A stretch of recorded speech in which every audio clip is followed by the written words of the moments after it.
하나님 말씀 신약성경 디도서 3장 1절에서 7절 신약성경 349페이지입니다. 349페이지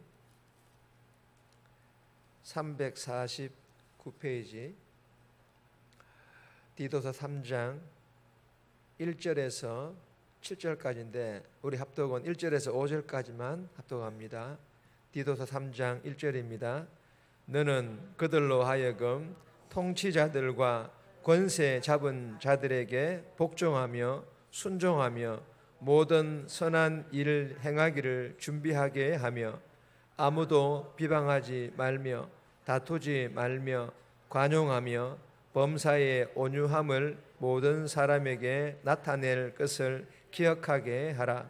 우리도 전에는 어리석은 자요 순종하지 아니한 자요 속은 자요 여러 가지 정욕과 행락에 종 노릇한 자요 악독과 투기를 일삼는 자요 가정스러운 자요 피차 미워한 자였으나 우리 구주 하나님의 자비와 사람 사랑하심이 나타날 때에 우리를 구원하시되 우리가 행한 바 의로운 행위로 말미암지 아니하고 오직 그의 긍휼하심을 따라 중생의 시험과 성령의 새롭게 하심으로 하셨나니. 아멘. 오늘 본문의 제목은 우리도 죄인이었으므로 우리도 지금 예수를 믿고 있지만 과거에 죄인이었고 예수 믿고 난 이후에도 완전한 인간이 아니라 여전히 연약한 죄인들이다라는 그런 제목입니다.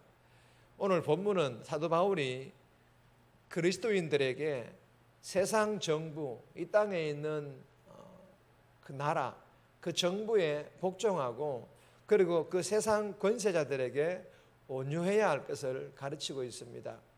그리고 성도들의 과거와 현재를 비교하면서 그 이유를 설명하고 있는 그런 내용의 본문입니다. 오늘 이 본문을 통하여 우리에게 주시는 첫 번째 교훈입니다. 나라를 위하여 기도하라.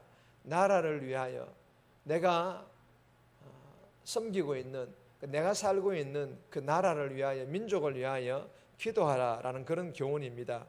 1절 2절 말씀인데 1절 말씀 보시면 너는 그들로 하여금 통치자들과 권세 잡은 자들에게 복종하며 순종하며 모든 선한 일 행하기를 준비하게 하며. 여러분 이 본문은 로마서 13장 권세자들에게 복종하라는 그 권면과 같은 본문입니다. 디도서 2장 13절에 보면 하나님의 구주라는 칭호가 나옵니다. 하나님의 구주라는 이 칭호는 이 땅에서 가장 높은 칭호인 황제라는 그런 의미입니다. 그런데 본문 당시에는 이 칭호를 거부하고 예수님을 일컫는 표현으로 그 예수님을 사실 그 황제보다 더 높은 이름인데 그 이름을 부르는 것을 거부하고 예수님을 일컫는 표현으로 대체할 정도로 복음은 본질적으로 반로마적이라는 말입니다. 좀 어려운 단어인데 그런데 이런 반항적인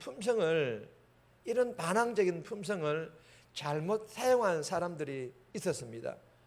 본질은 이 복음의 본질은 사실 반로마적일 수밖에 없었습니다. 그런데 이 반로마적인 복음에 대한 이 본질적인 내용들을 가지고 잘못 사용한 사람들이 있었다라는 것입니다. 그것이 1장 13절에 보면 그레데인들 중에 어떤 선지자들이라고 기록을 하고 있습니다. 그런데 여러분 이러한 그레데 사람들이 반로마적인 복음을 앞세워 가지고 이 로마의 통치에서 이탈한다면 그리고 로마에 세워진 교회와 성도들은 이들의 그 반로마적인 이 행태로 인하여서 로마에 세워진 교회와 성도들은 어떻게 되겠습니까? 로마 교회는 로마와는 분리되고 그리고 성도들은 불필요한 핍박과 탄압까지 받게 될 것이 뻔하지 않겠습니까? 여러분 하나님의 교회가 그리고 예수 믿는 성도들이 신앙과 믿음을 지키기 위하여 어둠이 약한 권세뿐만 아니라 때로는 세상 권세자들과 세상으로부터 핍박과 탄압을 받아야 할 때는 받아야 하겠죠. 그러나 불필요한 핍박과 탄압까지 받아야 할 필요는 없다라는 것입니다. 그러니까 하나님의 지혜가 필요하다라는 그런 의미이기도 합니다.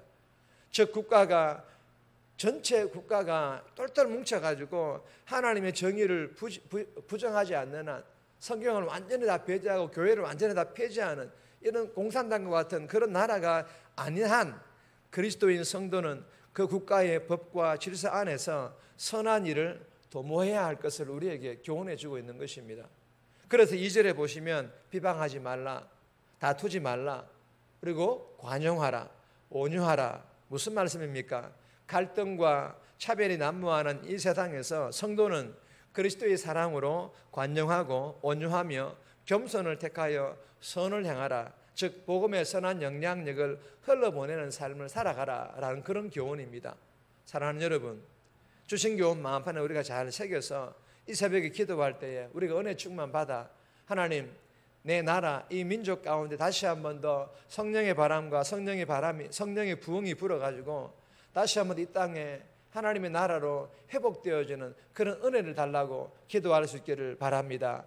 그리고 일부러 나라와 반목을 하고 대립을 하여서 분리하려는 극단주의 기독교인도 되지 않기를 바랍니다.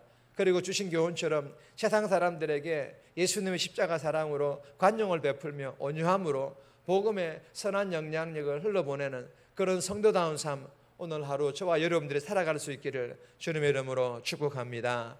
두 번째 주시는 교훈입니다. 나는 죄인입니다. 나는 죄인입니다 라는 그런 교훈인데 3절 말씀 보시면 우리도 전에는 어리석은 자요, 순종하지 아니한 자요, 속은 자요, 여러 가지 정욕과 행락의 종로로 탄 자요, 악독과 투기를 일삼는 자요, 가정스러운 자요, 피차 미워한 자였으나. 무슨 말씀입니까? 여러분, 성도인 나는 전에는 죄인이었다라는 것입니다. 성도인 나는 하나님의 은혜로 하나님께서 의인으로 인쳐주셔서 구원받은 하나님의 자녀이지만 지금도 여전히 연약하여 때로는 죄를 짓는 그런 죄인이라는 것입니다. 여러분, 그리스도인 성도가 하나님을 모르는 통치자들과 권세자들에게 복종하고 순종하고 그리고 믿지 않는 세상 사람들에게 관용을 베풀어야 되고 온유해야 되는 이유이기도 합니다. 여러분, 바울이 디도에게 진리에서 이탈하여 로마와 대립하고 로마 사람들에게 관용을 베풀지 못하고 싸우려고만 하는 그레데인 교인들로 인하여 실망하지 말라고 말을 하는 이유도 바로 이러한 이유 때문이기도 합니다. 여러분, 우리들도 하나님의 은혜를 받아가지고 구원받기 전에는 로마 사람인, 즉 세상 사람들과 별반 다를 게 없었던 그런 사람들이지 않았습니까? 사랑하는 여러분, 우리가 이 사실을 기억하고 주시는 교훈이 무엇입니까? 예수 믿는 성도이지만 나 자신을 보았을 때 과거뿐만 아니라 지금도 죄인이라는 것입니다. 그러니 어쩔 수 없다가 아니라 더 영적 몸부림을 쳐서 죄와 피흘까지 싸워서 꼭 이길 수 있기를 바랍니다. 그리고 소망 없던 우리도 예수 믿고 변화되었던 것처럼 일부 그레데인과 로마 사람들 또한 예수님을 만나고 예수님을 믿기만 하면 변화될 수 있다는 이 소망을 가지고 믿지 않은 가족들에게, 전도 대상자들에게 포기하지 않고 계속해서 전도할 수 있기를 주님의 이름으로 축복합니다. 세 번째 주시는 교훈입니다. 새롭게 태어났습니다. 새롭게 태어났다라는 그런 교훈입니다. 4절에서 5절까지인데 5절 말씀 보시면 우리를 구원하시되 우리가 행한 바 의로운 행위로 말미암지 아니하고 오직 그의 긍휼하심을 따라 중생의 씻음과 성령의 새롭게 하심으로 하셨나니. 여러분, 바울과 디도 그리고 우리, 즉 모든 성도들이 예수 믿기 이전에 구원받을 만큼 의롭지 못했습니다. 로마서 5장 8절 말씀과 같이 우리가 아직 죄인 되었을 때에 하나님께서 예수 그리스도를 보내심으로 자비와 사랑을 먼저 우리에게 보이셨습니다. 그래서 아무 자격 없는 우리를 불쌍히 여겨 중생, 즉 재창조를 통해 옛사람을 벗게 하시고 성령을 통해 새 사람, 즉 그리스도로 옷 입게 하셔서 새롭게 태어나도록 하신 줄을 믿으시기를 바랍니다. 그러므로 성도인 우리는요, 세상을 존중하되, 그리고 그러나 이 세상과 달리, 이 세상 사람들과는 달리 새롭게 태어난 성도답게 하나님 나라의 가치관을 따르는, 예수님을 닮아서 하나님 말씀대로 순종하는 그런 새로운 삶의 방식으로 오늘 하루도 살아갈 수 있기를 주님의 이름으로 축복합니다. 네 번째 주시는 교훈은 제목만 읽겠습니다. 성령 충만하여 하늘에 속한 자로 살아라. 비슷한 교훈입니다. 세 번째랑 6절 7절 말씀인데 개인적으로 묵상하시기를 바랍니다. 정리합니다. 민족과 대립하는 것이 아니라 기도하게 하시고 십자가 사랑으로 세상 사람들에게 관용을 베풀며 복음의 선한 영향력을 흘러보내는 성도다운 삶 살아가게 해달라고, 내 과거 지금 모습을 보면 나도 죄인이었다는 것을 깨닫고 내가 예수 믿고 새롭게 변화된 것처럼 세상 사람들을 정죄하는 것이 아니라 그들을 위해 기도하고 전도하는 삶 살아가게 해달라고 이 새벽에 기도하며 오늘 하루도 살아갈 수 있기를 주님의 이름으로 부탁드립니다.